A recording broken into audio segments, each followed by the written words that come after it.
Hello students, आप सभी का हमारे इस नए क्लास में स्वागत है। हम स्टडी कर रहे हैं अपने बीएससी सेकेंड सेमेस्टर के यूनिट नंबर 2 को, ठीक है, जिसका जो बहुत इंपॉर्टेंट सेक्शन है इलेक्ट्रिक करंट्स का। एक पोटेंशियल का सेक्शन है और उसी सिलेबस में हमारा एक इलेक्ट्रिक करंट का सेक्शन है। तो भाई, यदि आप छत्तीसगढ़ राज्य में नए एजुकेशन पॉलिसी के तहत किसी भी यूनिवर्सिटी में बीएससी कर रहे हैं तो ये क्लास आपको टारगेट करते हुए बनाया गया है। आपके फिजिक्स के सिलेबस को हम कवर कर रहे हैं यहाँ पे। तो आज हम अपने एग्ज़ाम के अकॉर्डिंग बहुत बहुत बहुत इम्पॉर्टेंट और बहुत प्रोबेबल टॉपिक को डिस्कस करने जा रहे हैं, इलेक्ट्रिक करंट के सेक्शन का, जो कि एग्ज़ाम में डेफिनेटली आएगा, ठीक। क्योंकि 2-3 सर्किट इसमें जो हम पढ़ेंगे डेफिनेटली वो आपको बड़े मार्क्स का क्वेश्चन वहाँ पे देके जाने वाला है। तो इसे बहुत ध्यान से आप समझिएगा। आज का टॉपिक है हमारा कि एल आर परिपथ में धारा का विकास और क्षय। आपके सिलेबस में कैसा लिखा हुआ है, ये word to word, rise and decay of current in L R circuit, ठीक। तो इसे कहीं कहीं पर हम लोग हेल्म वोल्टेज इक्वेशन भी कहते हैं, तो ये नाम भी आप याद रखिएगा। ये आपके एग्जाम के लिए बहुत इंपॉर्टेंट है। और यहाँ पर एल और मतलब प्रेरकत्व और आर मतलब प्रतिरोध, इन दोनों के कॉम्बिनेशन से सर्किट में करंट का ग्रोथ और उसका क्षय या डीके कैसे होता है उसके बारे में हमको स्टडी करना है, ठीक। तो इस प्लेटफॉर्म पे, द एनएपी फिजिक्स प्लेटफॉर्म पे, आज हम इस टॉपिक को लेते हुए आगे बढ़ते हैं। बहुत ध्यान से समझिएगा। हाँ, और एक चीज़, आपके जितने हिंदी मीडियम के जो किताबें हैं वहाँ पे इसको बहुत ही हल्के तरीके से सॉल्व किया हुआ है और डायरेक्ट लॉग वाले टर्म्स का मल्टीप्लाई कर ले रहा है, जो कि क्लियर नहीं है मैथमेटिकल टर्म में। तो यहाँ पे आप उसे बहुत इजी तरीके से समझिएगा ध्यान से, क्योंकि हमने प्योरली मैथमेटिक्स के अकॉर्डिंग स्टेप बाय स्टेप जैसे एक्सप्रेशन सॉल्व होता है वैसा किया हुआ है। तो ये आपके उस हिंदी मीडियम के बुक से मैच नहीं करेगा, तो और उसको आप फॉलो भी मत करिए, वो आपको डिस्टर्ब करेगा बहुत सा, ठीक। तो बहुत ईजी देखिए, जैसे नाम स्पष्ट है, हमको एल और आर परिपथ में धारा का विकास और क्षय है। तो एल मतलब प्रेरकत्व, आर मतलब प्रतिरोध। तो एक सर्किट बना लीजिए जी। देखिए जरा, यहाँ पर सर्किट को समझना बहुत जरूरी है आपके लिए, आपके कंसेप्ट के लिए। देखिए हमारे पास एक प्रेरकत्व एल है और एक प्रतिरोध आर। इस तरह से सेटअप करते हुए एक यहाँ पर बाह्य विद्युत स्रोत या बैटरी यहाँ पे लगाया गया है, जिसका विद्युत वाहक बल कितना है, ई है, ठीक। यहाँ पर से एक ब्रिज वाइट, ये 2 पॉइंट है, 1 और 2 जो 2 पॉइंट है। तो अभी ये जो कुंजी के है ये इस तरह से अटैच्ड है, मतलब बैटरी वाले सेक्शन से अटैच्ड है, मतलब ये सर्किट ऑन है।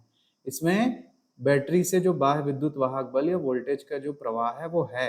अगर ये के जो है पॉइंट नंबर 2 पे रहेगा तो बैटरी से वो डिस्कनेक्ट रहेगा, ठीक। बस ये स्थिति। तो पहली स्थिति है जब धारा का ग्रोथ होता है। दो भाग है, एक तो धारा का हमको ग्रोथ पढ़ना है और डीके पढ़ना है। तो धारा का विकास देखिए, आप डायग्राम को सिंपली एक्सप्लेन करेंगे कि प्रेरकत्व एल और प्रतिरोध आर को मिला के एल आर सर्किट प्रदर्शित है, जहां पर बाह्य वोल्टेज स्रोत जो कि बैटरी है, जिसका विद्युत वाहक बल या ईएमएफ कितना है जी, ई है।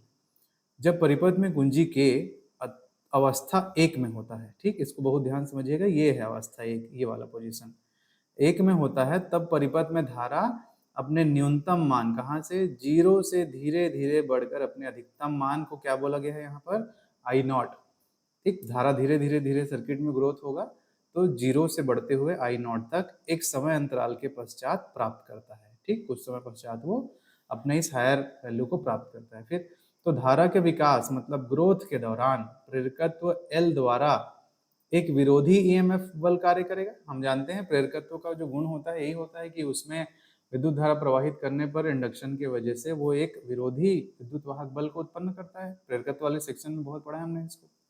तो यदि किसी क्षण परिपथ में धारा का मान क्या है, अगर आप आई धारा प्रवाहित करते हैं तो समय के साथ परिपथ में धारा के विकास की दर या धारा में जो परिवर्तन हो रही है वो डिफरेंशियल ऑपरेटर डी आई बटे डी टी से रिप्रेजेंट किया जाएगा, ठीक। ये भी सिंपल है। अब आगे बढ़ते हैं।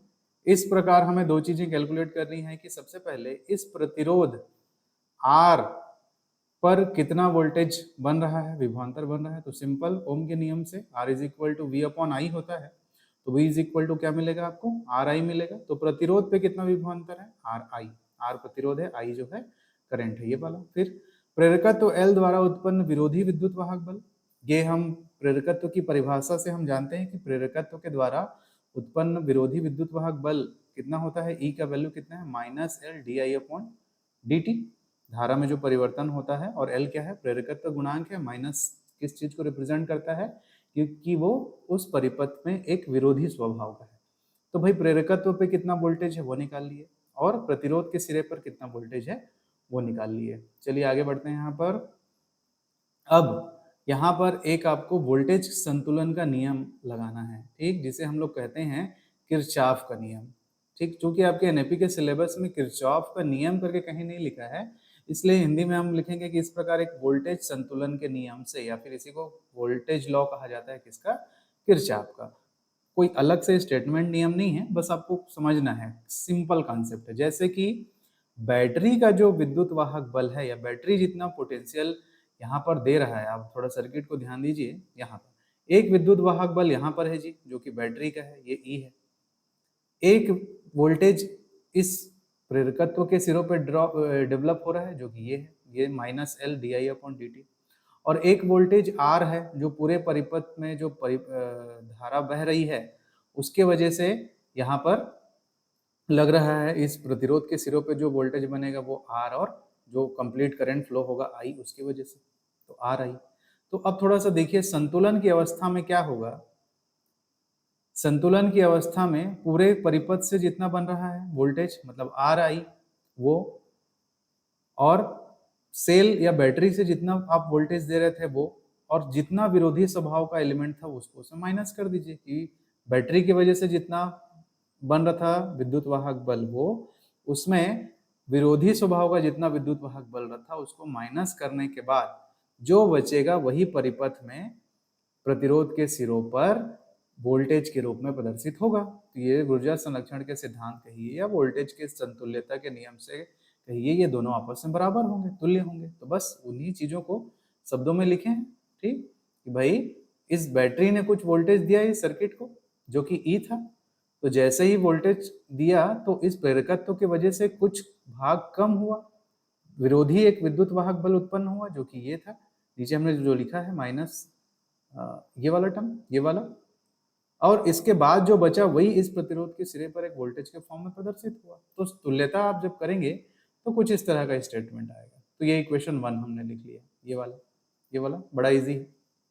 अब इसे थोड़ा सा सिंप्लीफाई करेंगे, आर इसके डिवाइड में चलेगा, E by R minus L by R D I by D T is equal to I. यहीं से बहुत सारी किताबों में इसको बहुत ही उटपटांग सा लिख दिया गया है, लेकिन यहाँ पे हम स्टेप बाय स्टेप मैथमेटिक्स के टूल के अकॉर्डिंग चल रहे हैं, तो ये बहुत ईजी सा है, केवल यहाँ पे मैथमेटिक्स लग रहा है। अब जी थोड़ा सा देखिए, ई बाई आर, आई को इधर लेके चले गए, ये वाला टर्म इस तरफ आ गया, फिर finally E by R minus I का रेसिप्रोकल ले लीजिए। इस इक्वेशन का रेसिप्रोकल अगर आप ले लेते हैं, इस इक्वेशन को पलट लेते हैं, ठीक, या इसको इधर ले आइए, इसको इधर ले आइए, वो इसलिए उसको लिखा नहीं जाता है। तो 1 upon E by R minus I is equal to R upon L, L upon R था वो आर अपॉन एल हो गया, और डी टी बटे डी आई, क्योंकि D I by D T था। ये इसलिए कर रहे हैं क्योंकि इंटीग्रेशन के टर्म को सिंप्लीफाई करना है, इसलिए सेटअप कर रहे हैं हम लोग। अब देखिए ये आई वाला टर्म है, तो आई का ऑपरेटर इधर ले जाइए, तो ये डी आई वाला ऑपरेटर यहाँ चला गया, ये आर अपॉन एल और डी टी यहाँ पे रह जाएगा। अब बोथ ऑफ साइड का इंटीग्रेशन कर दीजिए, तो 1 upon E upon R minus I D I operator के साथ is equal to R upon L, चूंकि ऑपरेटर डी टी का है इसलिए इंटीग्रेशन डी टी प्लस कोई कांस्टेंट, इंटीग्रेशन कांस्टेंट तो लगता है। इस वाले टर्म का इंटीग्रेशन क्या होगा जी, log e by R minus I, क्योंकि 1 अपॉन एक्स का इंटीग्रेशन log x होता है। अच्छा, और डी आई था तो आई के रिस्पेक्ट में इस कांस्टेंट फलन का फलन है, तो इंटीग्रेशन होगा तो आई का -1 भी आएगा एक, तो ये -1 आ गया, is equal to R L upon T, क्योंकि डी टी का टी हो गया और प्लस कोई कांस्टेंट है।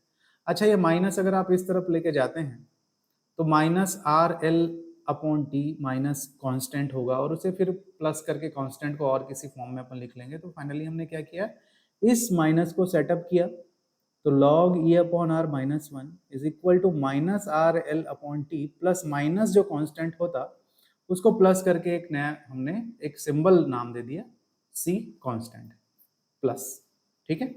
अब यहाँ पर ये जो इक्वेशन आया है कि log e by R minus I is equal to minus R upon L T plus C, इसमें बाउंड्री कंडीशन या लिमिट लगाएंगे। लिमिट क्या लगाओगे आप जरा ध्यान से समझिए, इस कांस्टेंट इंटीग्रेशन कांस्टेंट की वैल्यू फाइंड करेंगे। तो यदि t 0 है, समय 0 है, जब स्टार्टिंग सर्किट का समय जीरो है तो आई भी जीरो होगा, कोई करंट भी फ्लो नहीं होगा। ठीक, सिंपल सा कंसेप्ट है। तो लगाइए इक्वेशन 2 पे ये नियम कि log e by R minus ये जीरो हो जाएगा और ये जीरो हो गया टी जीरो, और सी की वैल्यू आपको क्या मिल गई, log e by R is equal to C. फिर से इस सी की वैल्यू इक्वेशन 2 में पुट आउट कर दीजिए, तो ये मिलने वाला है log e by R minus I is equal to log e by R minus R L upon T, क्योंकि ये प्लस है, ये माइनस यहाँ लिख लिया। अब लॉग लॉग वाले टर्म को एक साथ एक तरफ सेटअप कर लीजिए, तो ये वाला टर्म इधर चला गया। फिर log m माइनस एन का फॉर्मूला लगा लीजिए, तो log m बाई एन होता है, स्टूडेंट्स आपको अच्छे से पता है। तो ये हो जाएगा log e by R minus I upon E by R is equal to minus R L upon T. और इस log को अगर हम लोग इधर लेके आएंगे तो वो क्या बन जाएगा, e to the power minus R L upon T. सबसे पहले log को यहाँ लेके आए, minus E to the power minus R L upon T, और ये नीचे का जो ई बाई आर था वो यहाँ आ जाएगा, यहाँ शिफ्ट हो जाएगा। तो फाइनली आपको ये मिलने वाला है, ये एक्सप्रेशन। ठीक, यहाँ तक क्लियर है, सिंपल मैथमेटिकल कंसेप्ट चल रहा है। अब आगे देखिए, अब यहाँ से आई को एक तरफ रखते हैं क्योंकि हम धारा का ग्रोथ निकाल रहे हैं, तो आई फाइंड करना चाहते हैं। तो उसी इक्वेशन से यहाँ से देखिए आई को एक तरफ रखते हैं और बाकी टर्म को एक तरफ।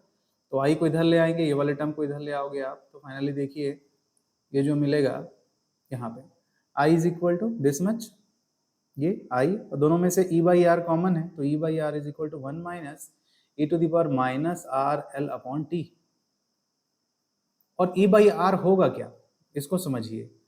ओम का नियम क्या बोलता है, R is equal to R, Ohm का नियम जो हमारा होता है वो क्या होता है जी, R is equal to V upon I. और इस पूरे परिपथ के लिए, जो परिपथ डायग्राम में बना हुआ था, उसके लिए वोल्टेज कहाँ से आ रहा था, बैटरी से आ रहा था, तो वही क्या था, ई था। और अधिकतम धारा का मान जो प्राप्त करेगा परिपथ में, अधिकतम धारा का मान जो प्राप्त करेगा परिपथ में, वो आई नॉट रहेगा, इस तरह से।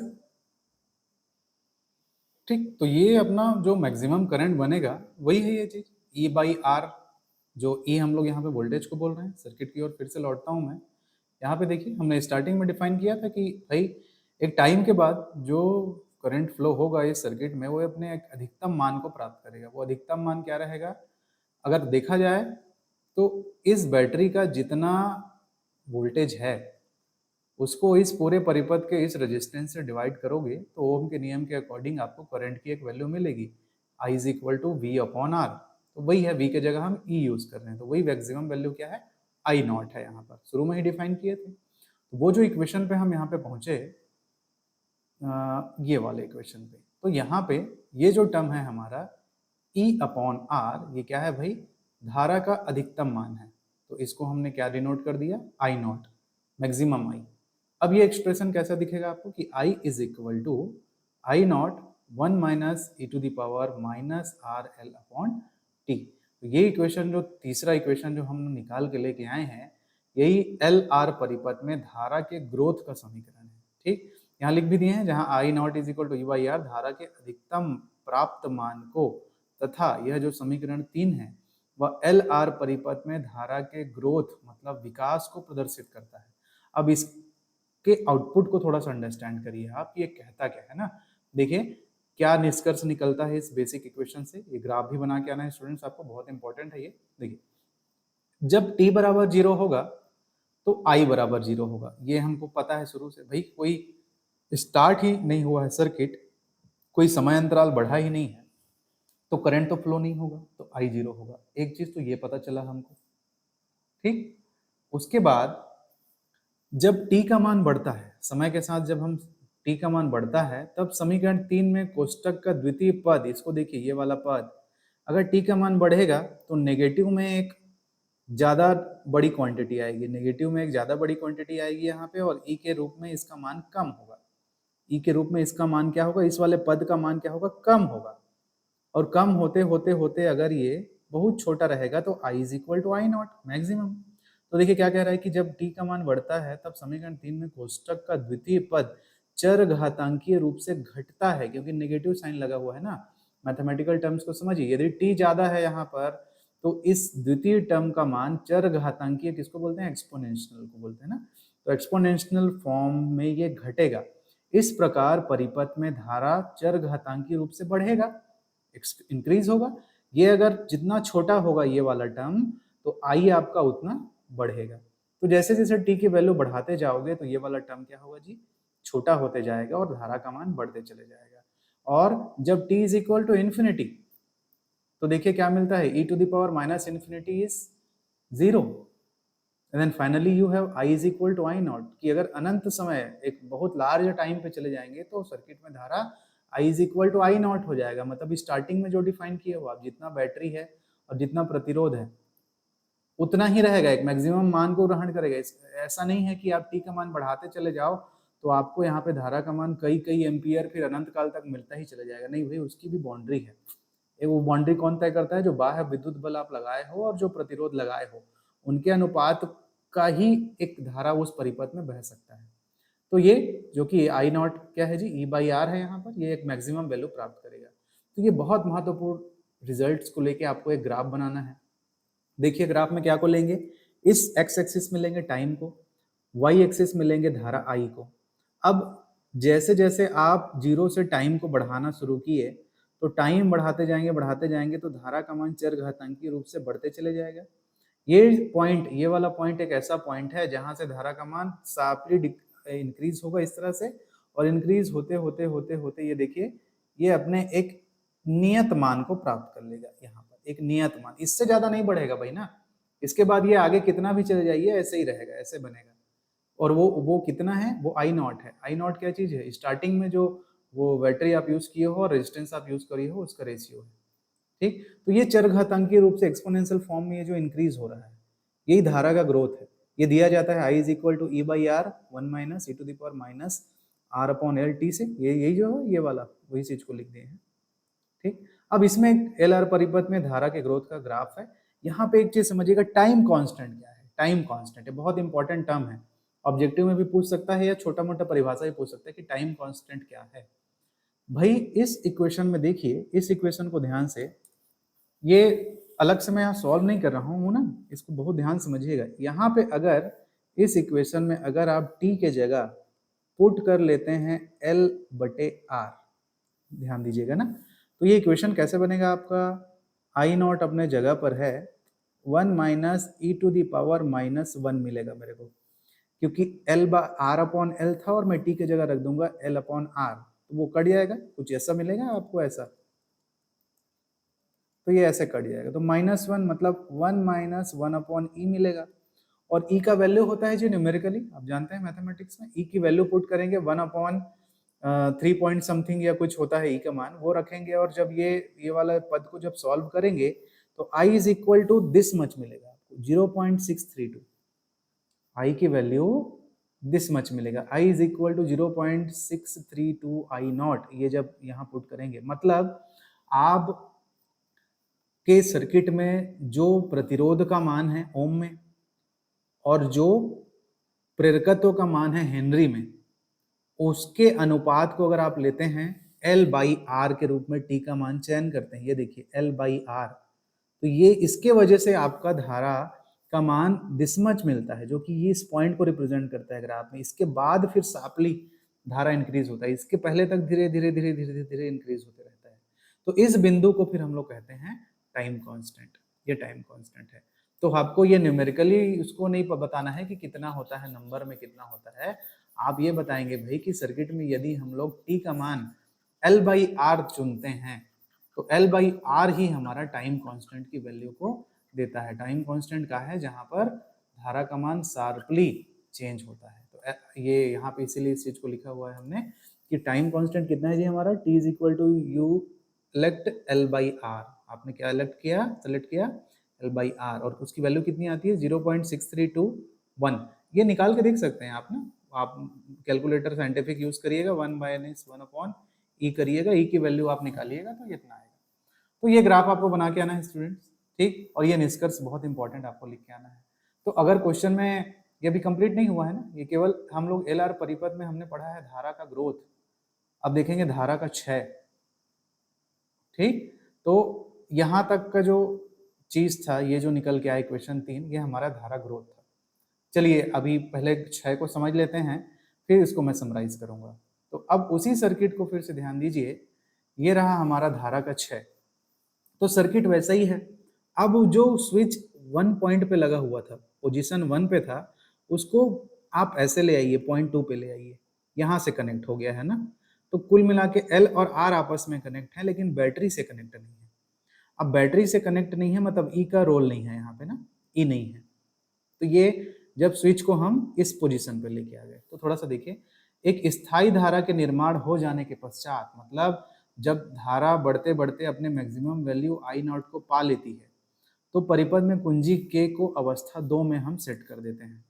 तब परिपथ में बाह्य विद्युत वाहक बल ई का प्रवाह अवरुद्ध हो जाएगा। ठीक, परिपथ में केवल प्रेरकत्व एल के द्वारा उत्पन्न ईएमएफ ही रहेगा। परिपथ में केवल एल के द्वारा जो उत्पन्न होगा ईएमएफ वही रहेगा।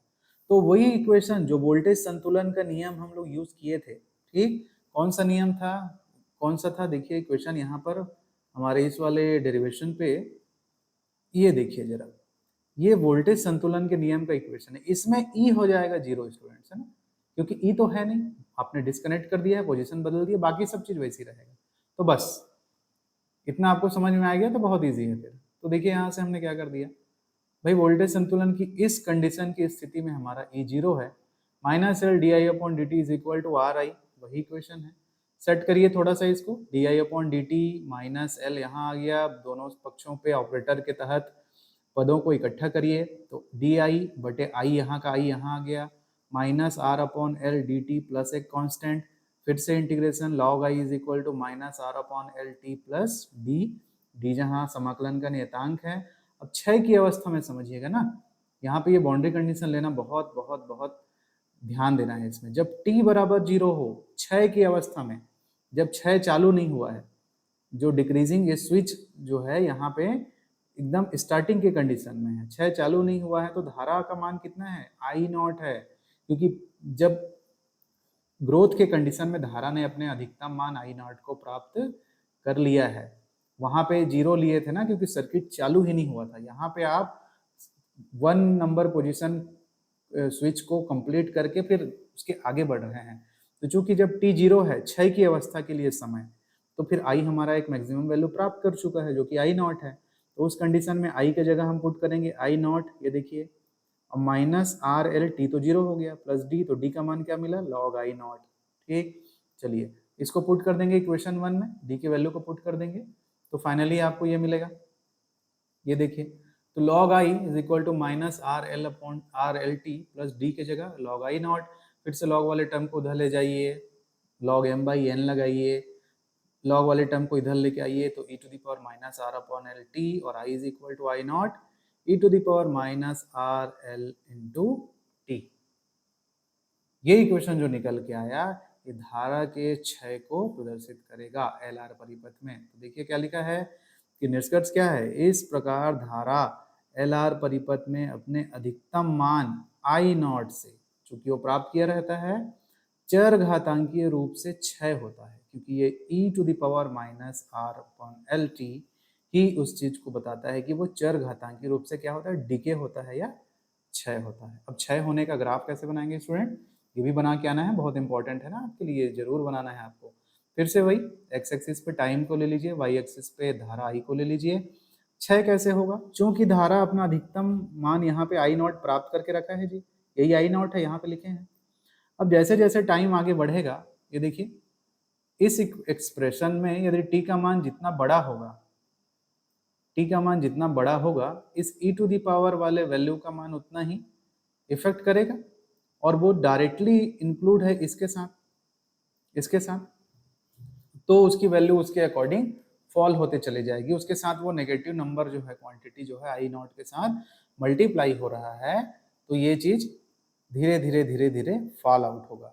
ठीक, ये वाले एक्सप्रेशन का मान अलग था ना, ये 1 माइनस था, ये देखिए एक्सप्रेशन 3, ये ग्रोथ का इक्वेशन है, ये 1 माइनस दिस मच था, तो सेकेंड टर्म घटता था तो ये बढ़ेगा, लेकिन वहां पे डायरेक्ट मल्टीप्लीकेशन है ना 6 वाले इक्वेशन में। ये देखिए ये क्या निकल गया है हमारा, ये इस तरह से, तो भाई ये है। तो फिर इसके वजह से जैसे जैसे परिपथ में इस टी का मान बढ़ेगा, ये टाइम बढ़ेगा, वैसे वैसे आपका जो करंट है वो फॉल होगा, फॉल होगा, इसलिए इसको इस तरह से रेड लाइन से शो किया हुआ हूँ मैं, है ना, ये रेड लाइन से फॉल हो रहा है। तो ये देखिए ये ग्रोथ का जो ग्राफ था, ये ग्रीन लाइन से है क्योंकि ग्रोथ हो रहा था, ऐसे ये ग्रोथ हो रहा था, और ये फॉल का है, करंट का जो लॉस हो रहा है, ठीक, परिपथ में करंट धीरे धीरे डाउन हो रहा है इस इक्वेशन के अकॉर्डिंग, ये तो निकाल के लेके आए हो। अच्छा, इसमें टाइम कांस्टेंट तो फिर से वही है जी, इसी इक्वेशन में यदि आप यहाँ पर फिर से t के जगह आप क्या रख लेंगे जी, L/R रख लेंगे, तो यहाँ पे क्या मिल जाएगा आपको, I is equal to I naught E to the power -1, मतलब I is equal to I naught upon E, और 1 अपॉन ई की वैल्यू जो होगी या ई का जो मान है वो पुट कर दीजिए, और वो जब आप सिंप्लीफाई करेंगे 1 अपॉन ई का वैल्यू तो दिस मच आपको मिलेगा, 0.3679 आई नॉट के बराबर। और ये वो बिंदु है जहां से और शार्पली धारा जो है डिक्रीज होता है, यहाँ तक तो धीरे धीरे डिक्रीज होते डिक्रीज होते डिक्रीज होते आता है इस तरह से, और ये बिंदु पर जहाँ पे आई का मान कितना गुना हो जाता है, आई नॉट का 0.3679 गुना हो जाता है, उसके बाद और शार्पली वो डाउन आउट होने लगता है। तो ये टाइम कांस्टेंट है जो कि L/R के तुल्य होता है, परिपथ में उपयोग किए जा रहे हैं हमारे प्रेरकत्व और रेजिस्टेंस के अनुपात के बराबर होता है, ठीक। तो ये LR परिपथ में धारा का क्षय ग्राफ है। आप इन दोनों का एक कंबाइंड ग्राफ भी बना दीजिएगा, ये दोनों को संयुक्त ग्राफ है जी ये वाला, देखिए कैसे, इस दिशा में हमने टाइम को ले लिया है, इस दिशा में करंट को ले लिया है वाई एक्सिस में, इसमें इसको ग्रोथ के लिए ग्रीन लाइन इस तरह से, और डीके के लिए ये रेड लाइन, ठीक। तो ये दिखाता है आपके ग्रोथ को और ये दिखाता है ये वाला आपके डीके को, तो ये ग्राफ भी बना के आइएगा। बिल्कुल आप एग्जाम में भी इन कलर्स का यूज करिए, बायोलॉजी के बच्चे तो सब कलर यूज करते हैं, बहुत ज्यादा आपको एकदम चित्रकारी नहीं करना है, लेकिन कुछ जो बेसिक चीजें हैं उसको डिफाइन करने के लिए आप ऐसा ग्राफ में यूज कर सकते हैं, कोई बुराई नहीं है इसमें, कोई मनाही नहीं है, आपका आंसर और निखर के आएगा, एग्जामिनर आपको बहुत अच्छे मार्क्स देगा इसमें, ठीक। तो यहाँ तक ये 6 हमने यहाँ तक कंप्लीट किया। चलिए इसको समराइज करता हूँ मैं ना, तो ये कंप्लीट हुआ है। चलिए थोड़ा शुरू से देखते हैं हम लोग क्या क्या देखा। टॉपिक क्या था स्टूडेंट्स, हमारा था कि हम LR सर्किट में देख रहे हैं धारा का क्षय और विकास, करंट का डीके और ग्रोथ या राइज कह लीजिए। ये डायग्राम आप बनाएंगे, 2 पोजीशन का स्विच आउट है, ये आपको पता है, ये एक्सप्लेन अच्छे से हमने कर दिया है, क्योंकि परिपथ में धारा प्रेरकत्व की वजह से धीरे धीरे अपने उच्चतम मान को प्राप्त करता है, 0 से बढ़ के एक उच्चतम मान आई नॉट को प्राप्त करता है, तो उसके अकॉर्डिंग हमने ये सिचुएशन रखा और वोल्टेज तुल्यता का नियम लगाया है। यहाँ पर प्रतिरोध के सिरों पर विभव निकाल लीजिए, प्रेरकत्व की वजह से विरोधी कितना विभव है वो निकाल लीजिए, और बाह्य बैटरी की वजह से जो वोल्टेज था उसी में जो प्रेरकत्व है अपने आप को माइनस करेगा, उसका नेगेटिव इफेक्ट को माइनस कर दीजिए, और पूरे परिपथ में जो धारा प्रवाहित होगी उसकी वजह से जो बनेगा वो कर लीजिए। और फिर इसको हमने यहाँ पे पूरा मैथमेटिकली सेट किया है स्टूडेंट, ठीक। ये वाला पोर्शन आप बहुत ध्यान से करिएगा, आप बहुत अच्छे से मैथ्स के स्टूडेंट हैं, इसको इजीली आप सॉल्व कर लेंगे। फिर यहाँ पे जाके हमने इंटीग्रेशन का यूज करते हुए इस इंटीग्रेशन कांस्टेंट के ये माइनस वाले कंसेप्ट को बहुत ध्यान से यूज करिएगा, कई बच्चे यहाँ माइनस ले लेते हैं फिर उनका गड़बड़ होता है। दिस इज अ कांस्टेंट है, कांस्टेंट के कॉन्सेप्ट से हम लोग लेके चल रहे हैं इसको, और जो हिंदी मीडियम की बुक है उसमें डायरेक्ट लॉग का मल्टीप्लाई किया है, तुल्य किया है, वो आपको समझ ही नहीं आएगा वहां पर, तो इसको आप जरूर अपने नोट्स में स्टार कर लीजिए जहां जहां आपको ध्यान देना है वहां पे, है ना, ठीक। फिर उसके बाद ये इक्वेशन हमने सॉल्व करके फाइनली ये e टू द पावर के फॉर्म में इक्वेशन 3 प्राप्त किया। इक्वेशन 3 के रिजल्ट्स बहुत इंपॉर्टेंट जो हमने यहाँ लिखा है, पॉइंट नंबर 1, 2, 3 में ये जरूर लिख के आना है आपको एग्जाम में, और फिर ये वाला ग्राफ बनाना है। टाइम कांस्टेंट का भी कॉन्सेप्ट हमने यहाँ पे समझा कि टाइम कांस्टेंट क्या होता है, तो प्रतिरोध और प्रेरकत्व का जो अनुपात है L/R वही वो वैल्यू को देता है, और इसका जो मात्रक क्या होता है जी, सेकंड होता है ना, क्योंकि टाइम को रिप्रेजेंट कर रहा है। आप इसको प्रूव भी कर सकते हैं, प्रेरकत्व L हेनरी और प्रतिरोध R ओम के फुल फॉर्म्स को लिखिए और जब कटाओगे तो सेकंड ही मिलता है, ठीक। और वैसे ही हमने फिर 6 के लिए जब सॉल्व किया तो 6 के लिए चूंकि बाह्य विद्युत स्रोत उपस्थित नहीं था तो 0 हो गया उसका वैल्यू इस इक्वेशन में, और फिर सिंपली मैथमेटिकल टूल यूज करके हम लोग ये इक्वेशन प्राप्त करते हैं जो रेड ब्लॉक्स में मैंने घेरा हुआ है, जो कि 6 को बताता है, और उसके रिजल्ट को लिख के ये वाला ग्राफ आपको बनाना है, और एक कंबाइंड ग्राफ भी आप लास्ट में बना के आ जाइएगा इस एक्सप्रेशन के लिए, ये वाला नीचे वाला, ठीक। तो यहाँ तक ये बहुत बहुत बहुत महत्वपूर्ण टॉपिक हमारा LR परिपथ में धारा का ग्रोथ और क्षय कंप्लीट होता है। ये बहुत इंपॉर्टेंट है आपके एग्जाम के लिए, डेफिनेटली पूछा जाएगा ये आपसे, तो इसे आप अच्छे से प्रिपेयर करिए। कोई भी डाउट होता है तो आप उसको कमेंट बॉक्स में कमेंट करिएगा, ठीक। और चैनल को शेयर करें, लाइक करिए इस क्लास को अगर आपको पसंद आता है, और चैनल के साथ जुड़ने के लिए उसे सब्सक्राइब करके रखेंगे। चलिए बहुत जल्द मिलते हैं हम लोग अपने नेक्स्ट टॉपिक के साथ। Thank you.